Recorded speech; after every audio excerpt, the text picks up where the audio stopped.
राहत इंदौरी हिंदुस्तान का वो नाम जिससे बच्चा बच्चा वाकिफ होगा। हिंदुस्तान के वो मकबूल शायर जो दुनिया भर में अपनी मकबूलियत से, अपनी शायरी के एक अलग अंदाज से अपना एक अलग नाम कमा चुके थे। आज राहत इंदौरी सभी के बीच नहीं रहे। आइए इसी के चलते सुनाते हैं आपको राहत इंदौरी की कुछ अहम बातें, कुछ अहम दास्तानें जो राहत इंदौरी की जिंदगी से जुड़ी है। राहत इंदौरी का पूरा नाम राहत कुरैशी था। 1 जनवरी 1950 को हिंदुस्तान के इंदौर में जन्मे राहत इंदौरी एक हिंदुस्तानी शायर थे। राहत इंदौरी की शायरी का अंदाज उन्हें सब शायरों से अलग और मकबूल बनाता था। राहत इंदौरी के शायरी पढ़ने के अंदाज में, उनके लहजे में एक ऐसी अलग कशिश और महक थी जो सुनने वालों को उनकी ओर खींचते चली आती थी। हम आपको ये बात भी बता दें कि हिंदुस्तान की बॉलीवुड इंडस्ट्री में राहत इंदौरी ने अब तक कई गाने लिखे हैं। राहत इंदौरी की कई किताबें जो उन्होंने लिखी है आज भी आवाम उसे काफ़ी बेहद पसंद करती है। आज 11 अगस्त 2020 के दिन राहत इंदौरी इस दुनिया से चल बसे। बताया जा रहा है कि राहत इंदौरी की मौत हार्ट अटैक से हुई है। हम आपको बता दें कि डॉक्टर्स के मुताबिक डॉक्टर्स ने मीडियाई सोर्सेस को ये कहा है कि राहत इंदौरी को सांस लेने की प्रॉब्लम हो रही थी, जिसके बाद उन्हें हार्ट अटैक आया। उसके बाद उन्हें कोविड पॉजिटिव भी आया था। राहत इंदौरी ने अपने ट्विटर के जरिए ये ट्वीट करके बताया था उन्हें कोरोना पॉजिटिव हो चुका है। और अचानक ये खबर आती है कि राहत इंदौरी अब हम सभी के बीच नहीं रहे। राहत इंदौरी की कई ऐसी शायरियाँ हैं जिसे आवाम काफ़ी बेहद पसंद करती है और हर मुशायरे में राहत इंदौरी की एक अलग मकबूलियत होती है, जिस वजह से उन्हें सभी शायरों से हटकर माना जाता है। हम आपको राहत इंदौरी का वो शेर सुनाने जा रहे हैं जो शायद इन्होंने ये सोचकर लिखा था कि मैं चले जाने के बाद मुझ पर ये शेर वाक़ई पड़ा जाएगा। सुनिए ये शेर। मैं जब मर जाऊं तो मेरी एक अलग पहचान लिख देना। मैं जब मर जाऊं तो मेरी एक अलग पहचान लिख देना। लहू से मेरी पेशानी पर हिंदुस्तान लिख देना। लहू से मेरी पेशानी पर हिंदुस्तान लिख देना। अपने देश के लिए, अपनी कौम के लिए वो जज्बा लेकर फिरने वाले शायर सिर्फ हिंदुस्तान में ही नहीं, पाकिस्तान, दुबई, कतर जैसे सभी शहरों में अपने शायराना अंदाज से मशहूर थे। आइए देखिए राहत इंदौरी की कुछ अहम झलकियां। असलाओं के अपनी पहचान मिटाने को कहा जाता है।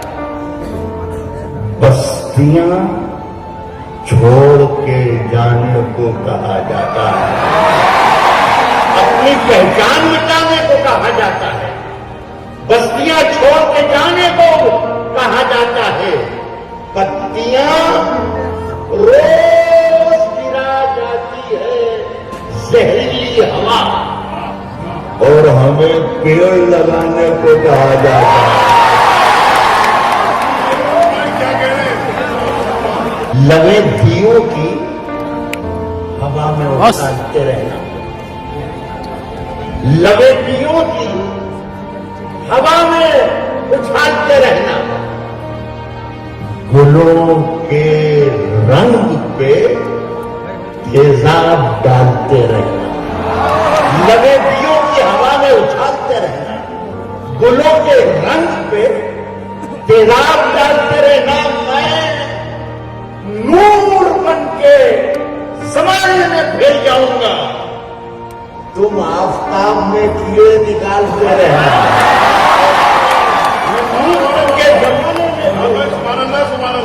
मैं नूर बन के जमाने में फैल जाऊंगा, तुम आफताब में कीड़े निकालते रहना।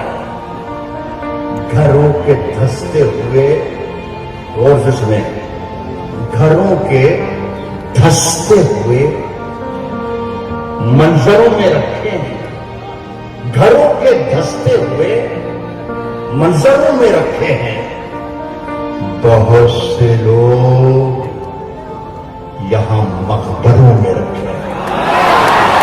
घरों के धंसते हुए मंजरों में रखे हैं बहुत से लोग, यहां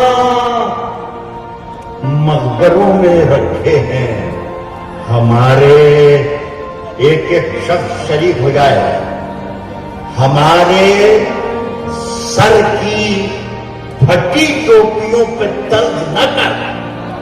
मैं बता रहा हूं डॉक्यूमेंट्स, ये जितने लोग हैं सब गिरा में बांध ले। अगर आपसे कोई पूछता है कि डॉक्यूमेंट या कागजात, तो बताना कि हम बता रहे हैं, राहत ने बता दिया बता। घरों के धंसते हुए मंजरों में रखे हैं बहुत से लोग। हमारे सर की फटी टोपियों पे तंज न कर, ये है डॉक्यूमेंट। हमारे ताज अजायब घरों में रखे हैं। हमारे सर की फटी, हमारे सर की फटी टोपियों पे तंज न कर।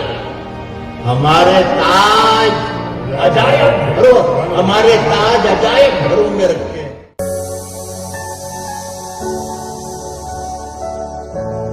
A1 टाउनशिप की एक और नई पेशकश। जहांगीर पीर दरगाह से 2 किलोमीटर पहले मल्टीनेशनल कंपनीज के करीब, जो कि बिल्कुल आबादी से लगा हुआ, बेंगलोर हाईवे से सिर्फ 5.5 किलोमीटर, बीटी रोड से लगा हुआ, तमाम डेवलपमेंट के साथ 5,50,000 में 100 गज का प्लॉट। A1 टाउनशिप में आपका ये छोटा सा इन्वेस्टमेंट आपका और आपके बच्चों का मुस्तकबिल बदल सकता है। आज ही तशरीफ लाएं और A1 टाउनशिप के इस प्रोजेक्ट से फायदा उठाएं। Office at pillar number 235, opposite fisheries department, Rajendra Nagar, Hyderabad.